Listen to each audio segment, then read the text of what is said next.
नमस्कार। बहुत स्वागत है आप सभी दर्शकों का मीन राशि के लिए शनि साढ़े साती के इस वीडियो में। जाते जाते क्या देकर जाएगा साढ़े साती का प्रथम चरण। जी हाँ, मीन राशि के जातकों के जीवन में 17 जनवरी 2023 से शनि की साढ़े साती का प्रथम चरण प्रभावी है और 29 मार्च 2025 को जैसे ही शनिदेव राशि परिवर्तन करेंगे तो साढ़े साती के प्रथम चरण की समाप्ति हो जाएगी और दूसरे चरण की शुरुआत होगी। जब भी कोई ग्रह राशि परिवर्तन करता है तो वो जाते जाते बहुत कुछ दे कर जाता है।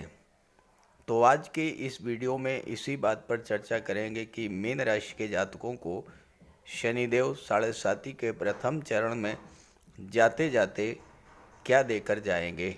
ये विश्लेषण आपकी चंद्र राशि के आधार पर किया जा रहा है और वीडियो के अंत में मैं आपको शनिदेव के उपाय भी बताऊंगा। तो ये है मीन राशि के जातकों की कुंडली। शनिदेव का गोचर आपकी कुंडली के 12वें भाव में है। यहाँ पर शनि लाभ के भाव के स्वामी होकर के 12वें भाव में गोचर कर रहे हैं और शनि की दृष्टि धन के भाव पर, छठे भाव पर और नवम भाव पर पड़ रही है। 12वां भाव खर्चों का होता है, लॉसेस का होता है, हानियों का होता है, विदेश का होता है, कोर्ट कचहरी अस्पताल का होता है और आपकी नींद का होता है, धर्म अध्यात्म और मोक्ष का होता है। जैसे ही शनिदेव 17 जनवरी 2023 को राशि परिवर्तन करके कुंडली के 12वें भाव में आए, मीन राशि के जातकों के जीवन में साढ़े साती के प्रथम चरण की शुरुआत हुई। इस बात में कोई दो राय नहीं है कि मीन राशि के जातकों को साढ़े साती के प्रथम चरण में बहुत अधिक कष्ट झेलना पड़ा। खास करके वो जातक जिनकी कुंडली में शनि खराब थे, नीच की राशि में थे, शत्रु राशि में थे, अंश बल से कमज़ोर थे या पाप प्रभाव में थे, उनके कष्टों की तो कोई सीमा ही नहीं रही होगी। साढ़े साती के प्रथम चरण ने ही उन्हें पूरी तरह से तोड़ दिया होगा। शारीरिक, आर्थिक, मानसिक हर तरह के कष्ट साढ़े साती में मिले होंगे। प्रथम चरण के दौरान शनिदेव जब 12वें भाव में गोचर कर रहे थे, आपकी आर्थिक स्थिति बहुत ज़्यादा खराब हुई होगी। 12वां भाव खर्चों का होता है, हानियों का होता है, लॉसेस का होता है। फालतू के खर्चे इतना अधिक बढ़ गए होंगे कि आपको कर्ज लेने के लिए बाध्य होना पड़ा होगा। प्रथम चरण के दौरान अचानक से आपको धन हानि भी हुई होगी। धीरे धीरे हालात इतने बिगड़ते चले गए होंगे कि कर्ज उतरना तो दूर की बात है और अधिक कर्ज लेना पड़ा होगा और आप कर्ज के दलदल में डूबते चले गए होंगे, क्योंकि शनि की दृष्टि छठे भाव पर पड़ रही थी और छठा भाव जो होता है वो कर्ज का होता है। स्थिति यहाँ तक खराब हो गई होगी कि कुछ लोगों को कर्ज चुकाने के लिए प्रॉपर्टी तक बेचनी पड़ी होगी। परेशानी के इन हालातों में जब आपने अपने किसी मित्र से मदद मांगी होगी, खास करके उस मित्र से जिसकी आपने उसके खराब समय में मदद की थी और उसने आपको मदद करने से मना कर दिया होगा, तो आपको बहुत अधिक कष्ट हुआ होगा। आपके मित्र, आपका फ्रेंड सर्किल आपके अपने धीरे धीरे आपसे दूर होते चले गए होंगे, क्योंकि 11वें भाव का स्वामी जब 12वें भाव में गोचर करता है तो 11वें भाव की चीज़ों की हानि करता है, यानी आपकी इनकम की हानि, आपके फ्रेंड सर्किल की हानि, बड़े भाई से आपके संबंध खराब होना, ये सब होता है। स्वास्थ्य को लेकर परेशानी, धन को लेकर परेशानी, कार्यों में विलंब होना या बनते बनते कार्य बिगड़ जाना, मित्रों भाई बहनों से संबंध खराब होते जाना और उनका उपेक्षापूर्ण व्यवहार, इन सब ने आपको इतना अधिक मानसिक और शारीरिक रूप से तोड़ दिया होगा कि आप मानसिक तनाव और चिंता आपकी इतनी अधिक बढ़ गई होगी कि हो सकता है कुछ जातक डिप्रेशन की स्थिति में चले गए हों और आपकी रातों की नींद भी उड़ गई हो। कमेंट करके बताइएगा अगर ऐसा हुआ हो। कुंडली के 12वें भाव में गोचर करते हुए शनिदेव की दृष्टि कुंडली के धन भाव पर पड़ रही थी, तो धन का संचय होना तो बहुत दूर की बात है, आपका संचित धन भी धीरे धीरे समाप्त होता चला गया होगा। आपका बैंक बैलेंस घटते घटते शून्य हो गया होगा। परिवार के लोगों के साथ आपके रिश्ते खराब हुए होंगे। परिवार के लोगों का आपको सहयोग नहीं मिला होगा। दूसरा भाव आपकी वाणी का होता है, आपकी वाणी भी अत्यंत कटु हो गई होगी, अत्यंत रूखी हो गई होगी, जिसके कारण आपके रिश्ते तो खराब हुए ही होंगे, आपके बनते बनते काम भी बिगड़ गए होंगे। शनि की 10वीं दृष्टि ने आपके भाग्य को खराब किया और प्रथम चरण में आपको भाग्य का साथ भी नहीं मिला होगा। पिता और गुरु से भी आपके संबंध खराब हुए होंगे। 12वां भाव विदेश का होता है। विदेश संबंधी कार्यों में भी आपको सफलता नहीं मिली होगी। विदेशी व्यापार में घाटा हुआ होगा। विदेश में पैसा फंस गया होगा। कोई बिजनेस डील कैंसिल हो गई होगी। पासपोर्ट वीज़ा रिलेटेड कार्यों में लगातार बाधा आई होगी और इस तरह की समस्याएं आपके जीवन में लगातार बढ़ती चली गई होंगी। कमेंट करके ज़रूर बताइएगा अगर आपके साथ ऐसा कुछ हुआ होगा।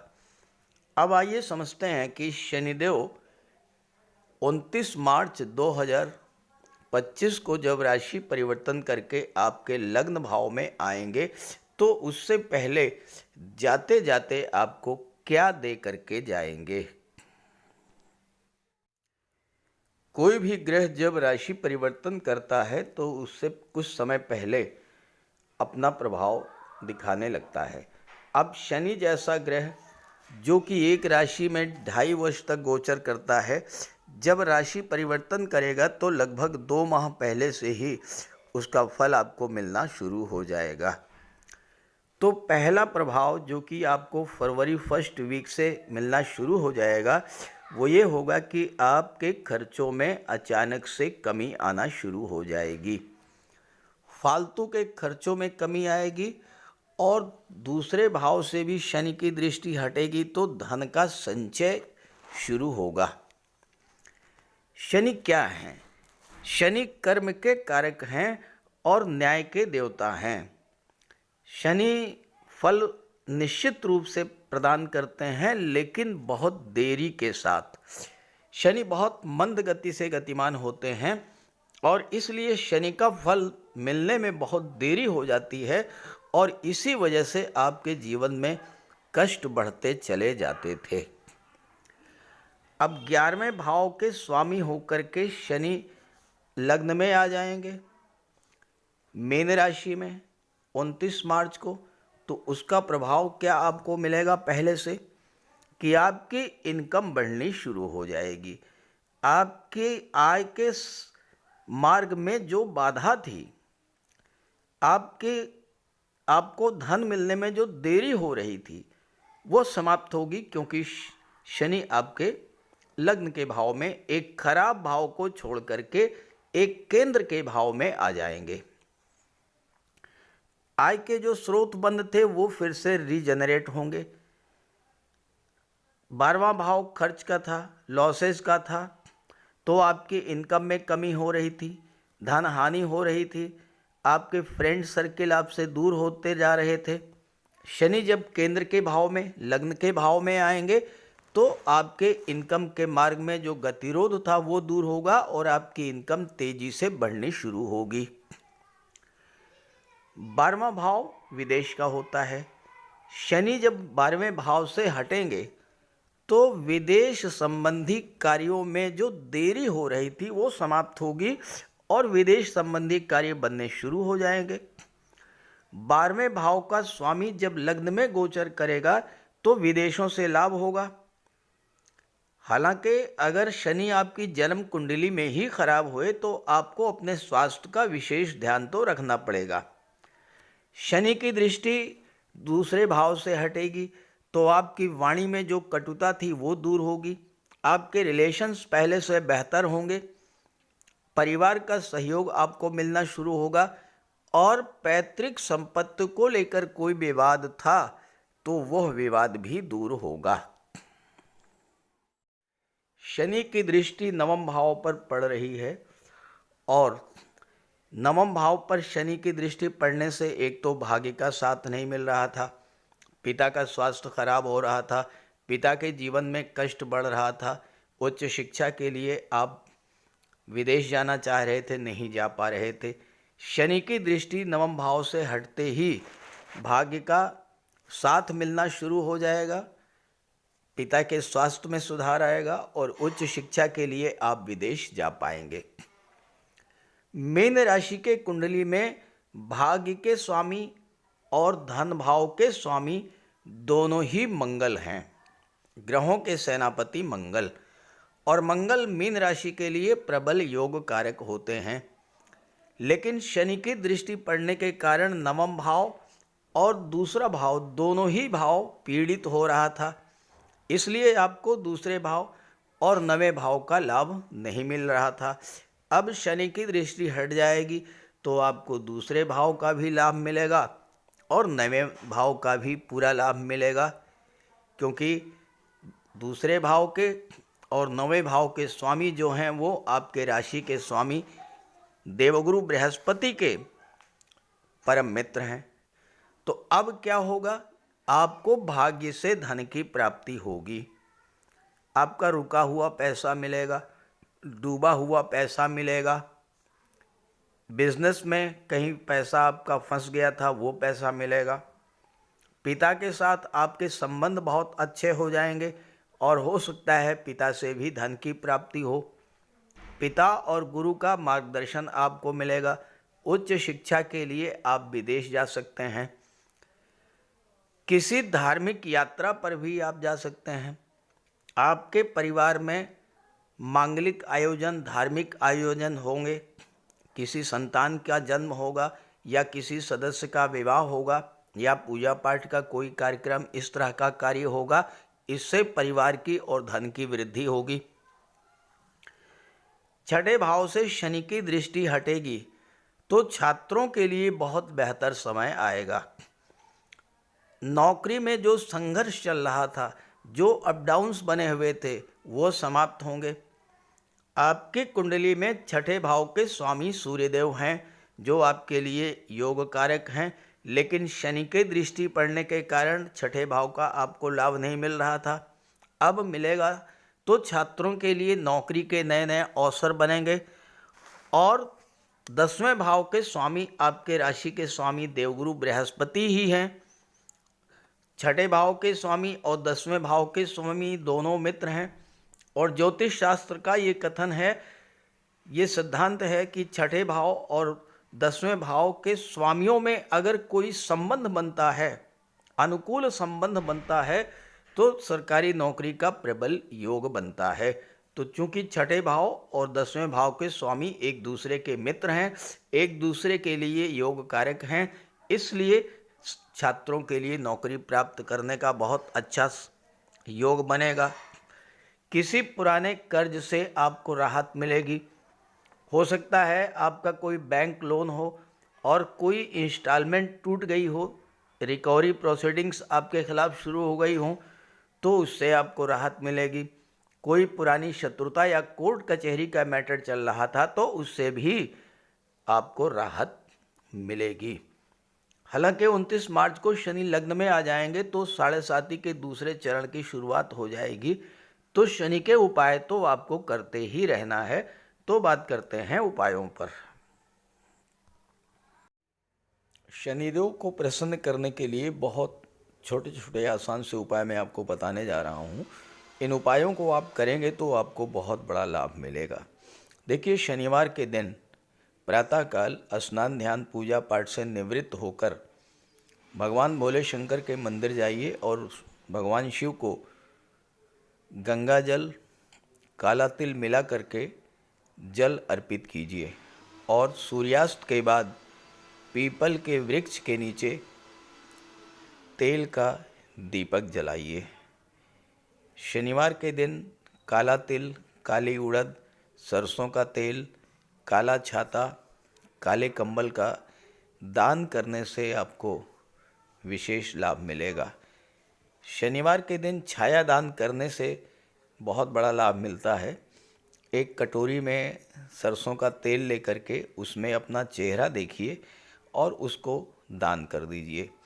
गरीबों की मदद कीजिए यथाशक्ति और सूर्यास्त के बाद हनुमान चालीसा और सुंदरकांड का पाठ कीजिए। शनिवार के दिन बंदरों को गुड़ और काला चना मिलाकर खिलाने से भी शनिदेव प्रसन्न होते हैं। सूर्यास्त के बाद शनिदेव के बीज मंत्र ओम शन शनैश्चराय नमः, इसका एक माला जाप कीजिए, विशेष लाभ मिलेगा।